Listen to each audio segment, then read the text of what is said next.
Back, America. It's Hugh Hewitt. Dr. Oz is going to be the next senator from Pennsylvania. He joins me this morning on the Hugh Hewitt Show. Good morning, Dr. Oz. How are you? Good morning. Things are going well here. Lots to discuss.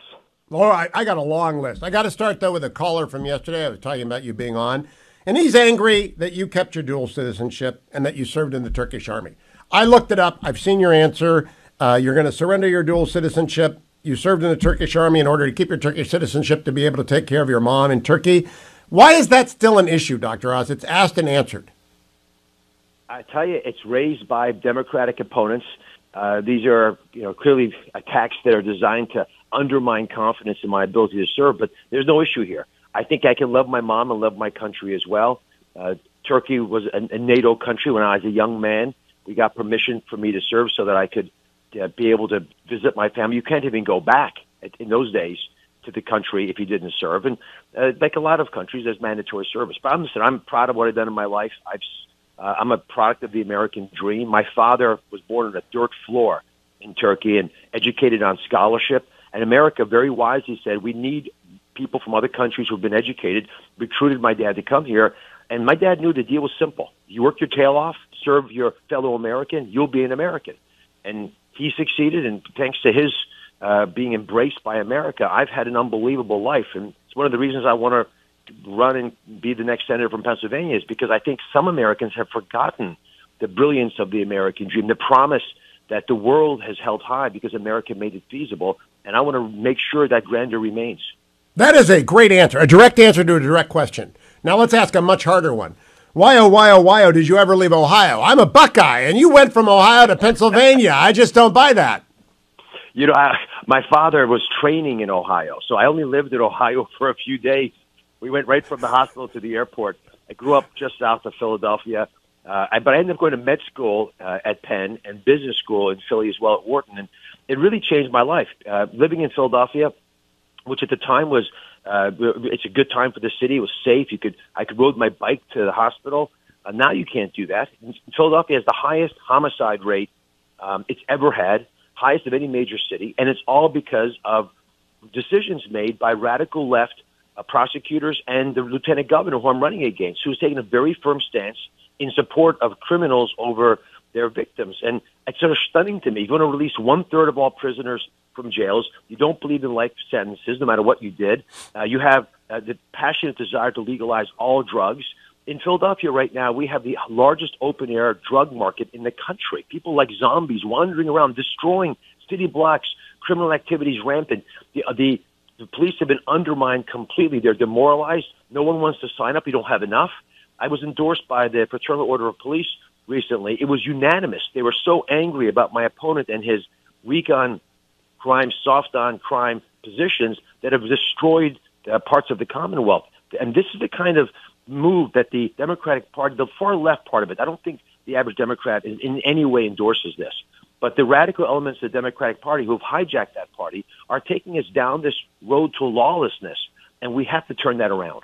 Now, to the audience, I say contrast my first two questions, one lighthearted, one very serious, Dr. Oz's responses, which he quite well used to get to his core themes, with last night's conversation between my old colleague from NBC, Stephanie Ruhle, and John Fetterman. Let's play cut number 16, please. The last cut that I've got. Yeah, 16. How do you serve all Pennsylvania voters? It's a very big state, right? Think about Western PA. In Pittsburgh, where the economy was thriving before COVID, filled with tech companies and universities. There's probably all sorts of people there thrilled about student debt forgiveness. But go 30 minutes outside to Beaver County, where there's likely voters who are saying, I just want a good kindergarten. I want a good 5th grade. How do you serve both voters? We've got a complicated economy. People want very different things. I just think people need to understand what and be able to recognize, what their lives are really like. And we believe and we know that we actually do that. Very important too. And, living in Western Pennsylvania, living across the street, actually where we're having this interview right now, right across from a steel mill, we have to understand that we all can't work at Google, or we can't all be working at a hospital. We have to make sure that we are making more stuff here in Pennsylvania and in America. And we also have to make sure that we address to an obscene minimum wage. And how can we now, running for the Senate, and you own 10 homes, and you are not unwilling to raise a minimum wage above $7.25 an hour. All right, so Dr. Oz, that is a non-responsive answer to a convoluted question that contained the answer to the question and was basically a gimme. He missed a gimme putt. I know you have sympathy for stroke victims. You're a heart surgeon, for goodness sake. What did you make of that exchange in that interview last night? I have been saying for 2 months now, when I realized that John Fetterman wasn't leaving his home, he never answered a question on the campaign trail. Still to this day has not answered a question on the campaign trail. That was the first interview he's done. He also denied the debates that I've agreed to. These are debates, 5 of them offered by major media companies. And I think that answer reveals one of the reasons. He has a very difficult time talking about policy. This is evident prior to his stroke. It's not new. He likes to just attack people as individuals, but he won't actually address the problems that people are facing in their homes. So if I'm trying to make sense of this, I'd say, listen, John Fetterman, I'm a physician who has tremendous compassion for what it's like to recover from a stroke. I will work with you in any way possible to get you comfortable on a debate stage, actually answering real substantive questions like the one that was just asked there, which, as you say, the answer was in the question. She's trying to help you. His wife was next to him, by the way, to help him. I get it. I think these are all smart moves to make if you've had a stroke. But if the real reason that you're not appearing on a debate stage has nothing to do with your health, but actually it's all about the fact you don't want to own your radical left positions that you have taken throughout your career, and the deeper pathology that's evident when you look at why you believe these things are the case, that's a separate issue, and you have to address that. That question is a good example. He has stood in front of audiences and called for a moratorium on fracking. He calls fracking a stain on Pennsylvania. If you take away Pennsylvania's energy production, we're probably number 2 in the country in energy, then you actually hurt these communities terribly. Manufacturing drops off. You unemploy people who have wonderful jobs now. You give no hope to high school students who could take trades and learn to work in these facilities, and instead they just leave. And if you really want to address the challenges that we're facing in the Commonwealth, don't make draconian statements like you've made so often on Twitter that undermine confidence that you actually care about what makes the machinery of Pennsylvania work. I grew up. Topics. Yeah, I grew up 7 miles from Pennsylvania, Dr. Oz, in Warren, Ohio, 7 miles from Sharon. I know Western PA, and I know they need fracking. I just can't. I know why he won't talk about it, because he's just out of step with people in Western PA.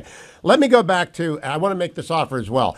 Stephanie and I have worked together a long time. NBC and Salem will co-host. If NBC and Fetterman agrees, I'm sure you will with me. I will co-host a debate with Stephanie Ruhle. That way, John Fetterman will feel comfortable with the host. He'll know that I'm fair. You comfortable with me, you know that I'm fair. And we'll do it for an hour on their network and our network. Does that make sense to you? Yes. I want democracy to work.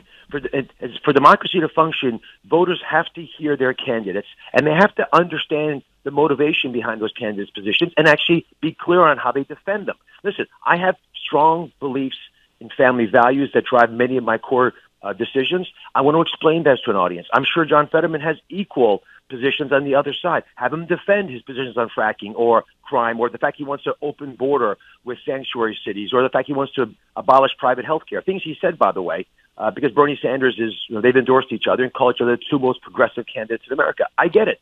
If you stated these positions, defend them. I'll do the same on my side. Let's stop talking about some of the ridiculous things he brings up in all these interviews, and actually talk about things that are plaguing people, the dominant topics, as they're just trying to get through their day jobs. And I think your offer is very kind. He obfuscates, he distracts the voter from the real issues. This debate fiasco next week is a good example. He claimed when he never answered any of the requests. These are 5 major media companies you know and the listeners would know. WKDK. Yeah, KDK. Yeah. KDK, right, in Pittsburgh. It's a major station. They actually hosted the senatorial debate last time when Pat Toomey was running. And they're respected, and they have a high-quality host who would agree to do it. So I agreed, we don't have any preconditions. We said, fine, I'll do it. So they graded, they're supposed to be next Tuesday. He never answered. Finally, on Tuesday, he said he couldn't get it on a schedule. He never leaves his home. What are you talking about? Then he shifted to, I'm being too mean to him on his stroke. I just told everyone what my statement had always been. I have compassion. I understand. I'll work with you. Tell me what I can do to make it easier or safer for you. And yes, the campaigns are hitting each other hard on these topics, and his campaign and my campaign staff are, going at each other. They can play those necessary political angles. But I'm just trying as a doctor to meet John Fetterman at a place where the audience, the voter, can hear what we stand for. All John Fetterman has to do right now is say yes to Stephanie Roll and Hugh Hewitt, Salem and NBC. It's fair, it's balanced, it will be fair. Can I go to one more attack on you before I ask you about student loans? But they're connected. Every time anybody from Team Fetterman goes after you, they bring up 10 houses. Look, I understand real estate investing. I understand you're wealthy. I don't think it ever works to attack people who are successful by dint of hard work and brilliance. And so I think it's crazy for them to do it, but it's particularly crazy after a student loan step on a rake moment. So what do you think of the student loans? What do you think of the attacks on your wealth? I'm proud that although my father was born on a dirt floor, my family was able to lift ourselves up. I want the exact same thing for every voter in Pennsylvania, in fact, across America. I want every small businessman to become a big businessman, which is what they want to be. Lift us all up. The tide will raise all boats. Yes, I invest in real estate. A lot of people who are able to make money, one of the smartest things they'll do is buy property because it's safer than stocks. Pieces of paper can change in value. You can't keep track of it. Land and different. But he's critical of me, and of course, pretends that they're houses. No one's going to live in 10 houses. But that's a narrative, and there are many similar ones like that he pulls up. But tell me about something substantive, like the student loan issue. That's a place where he should have, I think, if he truly cared about the average American, and particularly the average person in Western Pennsylvania, he would have said, no, this is bad. You're having plumbers pay tuitions of lawyers. It doesn't make sense for someone who couldn't go to college, couldn't afford, didn't want to, and picked a different path in life to be taxed extra to pay the bills of someone who didn't bother either paying off their bills or pursuing a career where they could have. Life has challenges. We have obligations. There's consequences to your decisions. What about all the college graduates who paid their debt off? I still remember ripping out the last little coupon of my student loan booklet and sending it in. He instead takes a strong position that these people need $10,000 of that instead of dealing with the core issue, which is why our university is so expensive right now. Dr. Oz, can I pause there? I told this story yesterday. I remember the fetching Mrs. Hewitt, and I remember taking the last coupon on my University of Michigan Law School loan and paying it off and saying, done, and feeling satisfied. I think this is a disaster, but we got 1 minute left. I want to get to the border. Does the border matter to Pennsylvanians? Not the northern border, but the southern border. Huge. Every state's a border state because of fentanyl. Here's what's happening. When the John Fettermans of the world boldly state they want an open border with sanctuary cities, what they're really doing is giving money to the cartels. Because the cartels, Mexican cartels, are running human trafficking operations. When we have an open border, they'll run hundreds of thousands of people across it, make money, take the money, buy fentanyl from China, and bring that across with the human beings. Now we've got so much fentanyl pouring into the country. We had 100,000 people die last year, mostly young people. That's 4 times more than under the age of 50 who died from COVID. And in Pennsylvania, we're top 5 in the country in fentanyl deaths. It is destroying our rural areas. We have to shut the border down. And if we do shut the border down, it opens up an opportunity to increase legal immigration, like my father was able to benefit from. Bring the right people into the country, control the border. It's an obligation we have to our people. Dr. Oz, thank you for a very straightforward, long interview, longer than Stephanie Roll did with Fetterman. No edits. It was live, not live to tape, not edited. Dr. Oz, I appreciate your joining me. Come back often. Pennsylvania race in the center of the country's political heart. Thank you, Dr. Oz.